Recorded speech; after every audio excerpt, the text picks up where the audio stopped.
show the second way to program mask code. First, press pound key and enter the mask code. Press pound key by confirm.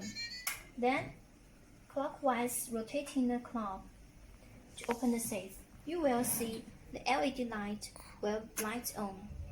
Now, let's find this reset button in here and then go back to keypad.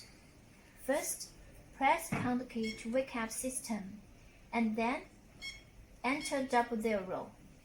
Then press the green reset button and enter your new code. Press pound key by confirm the in, which means the code has been set successfully.